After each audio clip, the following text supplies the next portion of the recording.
በስመ አብ ወወልድ ወመንፈስ ቅዱስ አሐዱ አምላክ አሜን። ውዳሴ አምላክ ጸሎት ዘውትር ካብ ቁጣዕ ዝርሐቅካ የእርትኻ ዝበዝሐ ወጻድቕ ሰፊሕ ልቢ መሓሪ ኣኽብረካ ኣለኹ። ዕለት ዕለት ክብድል ከለኹ ተዓጊስካ ሓሊኻኒ ኢኻ እሞ ንስኻ ከኣቱ ድማ ንኹላትና ስልጣን ሃብካና። ስለዚ ክነኽብረካ ንኹርስንካ ክነመስግን ተዓገስካና። እጉይታ ፍጥረት ስለ ኩሉ እትሰርሖ ሓዘንን ፍርሓትን ድኻምን እተምፅአሉ ጊዜ ኣሎ እሞ ብጊዜ ነውያት ዝገስጽካሉ ጊዜ እውን ነይሩ እዩ። ድሓር ግን ብምግላጽ ሓደ ወድኻ ብጌታና ኢየሱስ ክርስቶስ በጻሕኻና ካብዘይ ምንባር ናብ ምንባር ዝፈጠርካልና ንስኻ ኢኻ። ኣቦናን ጌታናን እውን ንስኻ ኢኻ። ኣነ ሽግረኛ ዝኾንኩ ኣብ ቅድሚኻ ክዛረብ ኣይግብአንን። ካብ ሓጥኣን ዝገደልኩ ሓጥእ እየ። ክብርተይ ሕግኻ እውን ዘረከስኩ እየ እሞ ካብ ሓጢኣተይ ትዕግስትኻ ስለ ዘብዛሕካለይ ኣመስግነልካ ኣለኹ።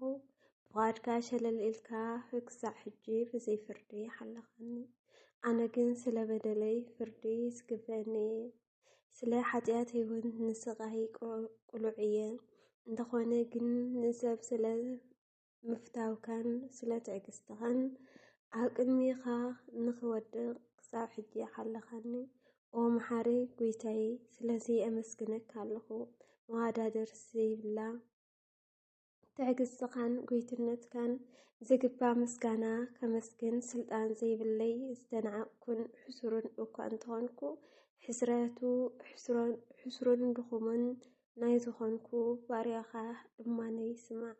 ደረስ ብዘይብላ ብዙሓት ፍቕርኻ ንዘላለም ክብሪ ምስግናን ተኣዛዝነት እውን ንዓኻ ይግባእ። ኣሜን። ብሓቂ ንርእስኻ ምግሳጽ ማሪሳ ቃድማይ ክፋል ኦ ሓወይ ንሰብነትካ ኩሉ ግዜ ገስጻ። ካብ ስጋ እትፍለየሉን እትሓልፈሉን ግዜ በፂሑ ይበላ። ብዘለኻዮ ድሓር ሓዲግካዮ ብትኸድእ ስራሕ ሎሚ ንምንታይ ደስ ይብለካ? ንዕኡ ብምርኣይ ሩብ ዘበን ተላ ደስታ እትገብረሉ ድሓር ንብዙሕ ዘበን ብዘይትረኽብዮ ናይ ቀደም ስራሕ ፍለጢ። እቲ ስራሕክዮ ስራሕ እንታይ ከም ዝኾነ ሕሰቢ። ጽድቂ ከም ዝኾነ ወይ ሓጢኣት ከም ዝኾነ እቲ ዝተረፈ ዘበንኪ ምስመን ፈጺምክዮ? ምስ ጌታ ድዩ ወይስ ምስ ሰይጣን ድኸምኪ ስራሕክዮ? ዝቕበለኪ መን እዩ? ጌታ ድዩ ወይስ ሰይጣን? ብምግባርክኺ ንመን ኣሕጒስኪ? ጌታ ዶ ወይስ ንሰይጣን? ብጊዜ ሞትኪ ክወሃደኪ ዝመጽእ መን እዩ? ኣብ መንግስተ ሰማይ ዓሪፍኪ ንኽትነብሪ ብስራሕኪ ደስ ዝብሎ መን እዩ? ንመን ኢልኪ ደኺምኪ? ንመን ኢልኪ መንከራ ተቐበልኪ? ንመንግስተ ሰማይ ኢልኪ ድኺ? ደስ ኢልኪ ክትረኽብዮ ዘለክኸ ንኩነታቱስ እንታይ እዩ? ነብስኺ ካብ ስጋ ክትፍለ ከላ ኣብ መንግስተ ሰማይ ክወሃደኪ ተስፋ ዝገበርክዮ እንታይ እዩ? ከመይ ዝበለ ምግባር እዩ? ኣበየናይ ግራት ከውዕሉኺ ኸ እዮም ዝተቖጸርኪ? በየናይ ደረጃ እዮም ከ ዝተቖጸርኪ? ብበዓል 30 ድዩ? ብበዓል 60 ድዩ? ወይስ ብበዓል 100? ነብስኺ ካብ ስጋ ክትፍለየሉ ፀሓይ ዕድሜኺ ብዝዓረበሉ ግዜ ወጋኺ ክህበኪ እየ ዝበለክስ መን እዩ?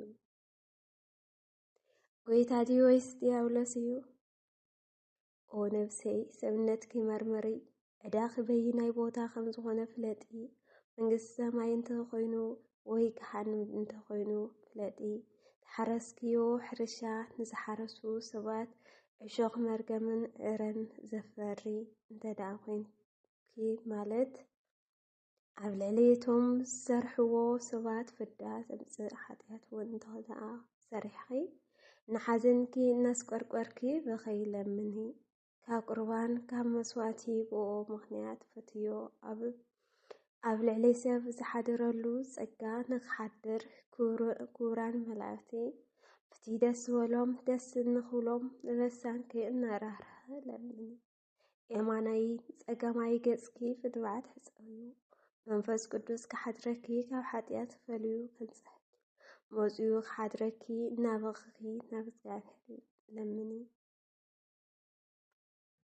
ብናይ በኽያት ስቕዞማ ንማርያን ማርታን ጸውዕየን ማለት ኣብ እምነት ግበርየን ናይ በኽያት ዋናታት ንሳተን እየን እሞ ምእንቲ ክሓዝናልኪ ናብቲ ምእንቲ ኣልዓዛር ዝኸዮ ጎይታ ለምኒ ራህርሁ ምእንቲ ሰባት ናብ ዝበኸየ ጎይታ ራህርሁ ብዙሕ በኽያት ናብ ዝህብ ጎይታ ለምኒ ኣምሪረ ዝበኸኾ ንብዓተይ ተቐበለኒ እናበልኪ ናብኡ በኸይ ኣብ ልዕሊ መስቀል ዝተሰቐልካዮ መንከራ ካብ ናይ ሓጢኣት ደውየ ድሕንኒ ኣብ ልዕሊ መስቀል ዝተወሰልካዮ ቆስሊ ካብ ቆስሊ ሓጢኣተይ ኣድሕነኒ ካብ መንከራ ኣድሕነኒ እንደመይ ብደምካ ኣንጽሃዩ እናበልኪ ለምኒ ካብ ፍዳ ካብ ሓጢኣት ዝድሕን ደምካ ምስ ስጋይ ኣዋህደለይ ኣብ ልዕሊ መስቀል ብዝሰተኻዮ ሓሙድ ሰይጣን ካብ ዝሰርሓ ሓጢኣት ፈሊኻ ነፍሲ ጣዕሚ ኣሕድረላ ኣብ ልዕሊ መስቀል ዝተዘርግሐ ስጋኻ ኣጋንቲ ብምቕራብ ናብ ገሃንም ንምውራድ ዝሓሰብዎ ንልቢ ናባኻ ይስቀሎ ናብ ፍያታዊ ዘያማን ድንን ብዝበለ ርእስኻ ኣጋንቲ ብሓፂን ሓጢኣት ዝወቕዕዎ ርእሰይ ክብክብ ኣብሎ እምከመ ተለዓልኩ እምድሪ ዝህብ ኩሉ ሃብየ ኣብ ምድሪ እንድሕር ተላዒለ ንኩሉ ናባይ ክስሕቦ እየ ኢልካ ብዘይሕሰብ ቃልካ ከም ዝተዘረብካ ብመስቀል ዝተሸንከሩ እዳውካ ካብ ሓጢኣት የልዕልኒ ርኩሳት ኣይሁድ ትብዝበሉን ዝጸፍዕዎን ገጽካ ሓጢኣት ሰሪሑ ንዝረሰሐ ሓሰብነቲ ገጽን የጽርዮ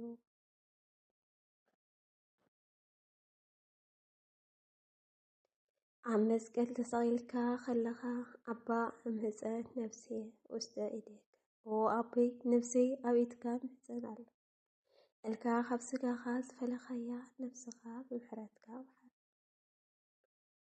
ንስኻ ናብ ዘለኻዮ ተብፅሐኒ ንምንታይ ዘይተሓዝኒ እንተበልካኒ ንዓኻ ንምድላይ ዝሓዝን ልቢ የብለይ ከመይ ንስኻ ዘይተኣቱ እንተበልካኒ ጸርቃናይ ናብ ዘይሓልፍ ርስቶም ናብ መንግስቲ ሰማያት ዝመርሖም ዘውፅሐሉ ናይ ንስሐ ሓዘን የብለያ ስለዚ ንሳቶም ንስሐ ኣትዮም ዝሰርሕዎ ስራሕ ኣይሰራሕኩን ኦ ጎይታዬ ካብ ሓጢኣተይ ዝነጽእ ንብዓት የብለይን ናይዚ ዓለም እዚ ስራሕ ብምሕሳብ ልበይ ደኸመ ኣስቆርቂሩ ናባኻ ክበኪ ኣይክእልን እንሆ ብዙሒ ሓጢኣት ልበይ ዝሕልሕል በለ ንዓኻ ፈትየ ብዘውስዎ ንብዓት ክቃጸል ኣይክእልን ኦ ጎይታዬ ኢየሱስ ክርስቶስ ናይ ጸጋታት ማዕኸን ናይ ምስጢራት መስገር ዝኾንካ ንስኻ ራሪኻ ፈጺመ ከም ዝምለስ ግበረኒ